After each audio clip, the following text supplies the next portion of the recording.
बिस्मिल्लाहिर्रहमानिर्रहीम। अस्सलाम वालेकुम दोस्तों, मैं अली कराम और आप देख रहे हैं जुस्तजू का सफ़र। दुबई आने से पहले क्या क्या करना ज़रूरी है।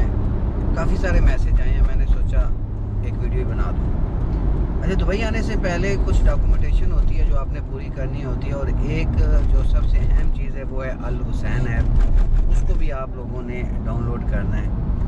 अगर आप विज़िट वीज़े पे आ रहे हैं ना, तो आपने ये चंद चीज़ों का ख्याल रखना है ताकि यहाँ आने के बाद आपको कोई परेशानी फेस ना करनी पड़े। मैं पहले भी एक वीडियो बना चुका हूँ, लेकिन उसमें तफसील नहीं बताई। इस वीडियो में मैं थोड़ी तफसील आपको बता देता हूँ। वो ये है कि आपने सबसे पहले जब भी आना है यूएई में किसी भी रियासत में, तो 3 माह का विज़िट वीज़ा कम से कम लेना है, इससे कम नहीं लेना वरना आप नुकसान हो सकता है।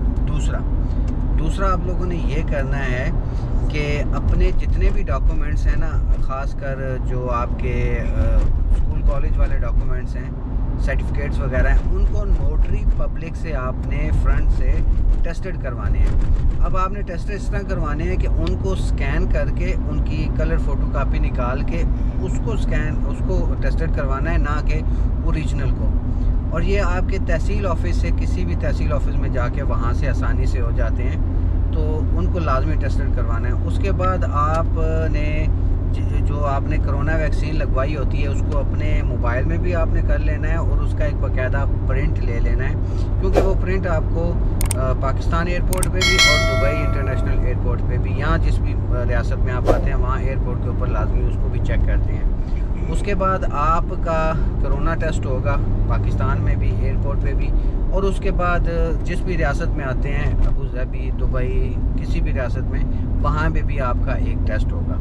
लेकिन जैसे ही आप दुबई में एंटर हों, कोशिश करें कि एयरपोर्ट के ऊपर अल हुसैन ऐप है उसको लाजमी कर लें डाउनलोड, और उसको एक्टिव कर लें। इसका तरीका मैं इंशाल्लाह अगली वीडियो में प्रॉपर बताऊँगा कि अल हुसैन ऐप आपने कैसे करनी है। उसके बाद आने से पहले ये डॉक्यूमेंटेशन करनी है। उसके बाद आप अगर ड्राइविंग लाइसेंस है, आपके बाकी जितने डॉक्यूमेंट्स हैं सब की आपने स्कैन करना है। स्कैन करवा के उसको एक तो पीडीएफ फाइल में बनाना है, दूसरा उनको पेपर में भी 5, 7, 10 कॉपियाँ बना लेनी है, ताकि यहाँ पे आप आने के बाद आप लोगों को वो मुश्किल फेस ना करनी पड़े, क्योंकि काफ़ी सारी यहाँ पे पेचीदगियाँ होती हैं और काफ़ी ज़्यादा एक्सपेंसिव हो जाते हैं, सिर्फ इसी वजह से कि ये कागज़ रह गया, वो कागज़ रह गया, ये कागज़ नहीं हुआ, वो नहीं हुआ। तो इसलिए इन सारी चीज़ों से बचने से आपको सबसे बेहतर है कि आप अपनी डॉक्यूमेंटेशन पूरी करके आएँ। उसके बाद आने से पहले कोशिश करें कि आप अपनी बेड स्पेस का भी बंदोबस्त करके आएँ। कहीं ना कहीं आप किसी दोस्त के पास, किसी रिश्तेदार के पास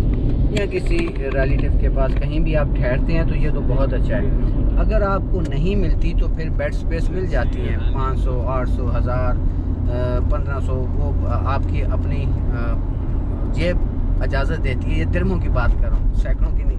500 दिरहम, 1000 दिरहम, 1500 दिरहम। फिर आप जैसी कैटेगरी की लेने चाहते हैं, एक रूम में 6, 7, 8, 5 बेड होते हैं, वो बेड स्पेस होती है। उसके बाद सेपरेट पार्टीशन होती है, छोटे छोटे रूम बने होते हैं, वो होती है। या फिर बेड स्पेस होती है। इस तरह करके मुख्तलिफ़ कैटेगरी बनी होती है और मुख्तलिफ़ एरियो में। लेकिन आप लोगों ने कोशिश करनी है कि आप लोगों ने जो भी बेड स्पेस लेनी है, अगर आपके रिलेटिव नहीं है और वैसे कहीं लेनी है जहां आपके पैसे लगते हैं, तो आप लोगों ने इस चीज़ का ख्याल रखना है कि आपका मेट्रो स्टेशन करीब हो, आपका बस स्टेशन करीब हो, ताकि आप लोगों के कम से कम टाइम बचे और कम से कम पैसे लगे। मेट्रो या बस, अगर मेट्रो करीब है वो तो बहुत ही अच्छा है, अगर नहीं तो फिर बस स्टेशन हो, पैसे कम लगते हैं। टैक्सी या दूसरा जो तरीका है वो थोड़ा महंगा पड़ता है। तो इन सारी चीज़ों का ख्याल रखना है। और सबसे अहम चीज़, अपनी जॉब की अरेंजमेंट कुछ ना कुछ पहले करके आनी है। कुछ सर्च करनी है, या कुछ आगे जगह बनानी है, या कोई आपके रिलेटिव दोस्त अहबाब हैं उनके ज़िम्मे लगाना है, ताकि आने से पहले आप लोगों का कुछ ना कुछ काम हो चुका हो और बाकी आप आने के बाद करें। बाकी दोस्तों, अगर कुछ और पूछना चाहते हैं तो कमेंट्स बॉक्स में अपनी राय का इजहार कीजिएगा। मैं उम्मीद करूँगा कि इंशाअल्लाह ताला ये वीडियो आपके लिए बड़ी बेनिफिट साबित होगी। इसको शेयर भी कर दीजिएगा, हो सकता है किसी और दोस्त के भी काम आ जाए। अपना ख्याल रखिएगा, मिलते हैं अगली वीडियो में। अल्लाह ने के बाद पाकिस्तान जिंदाबाद।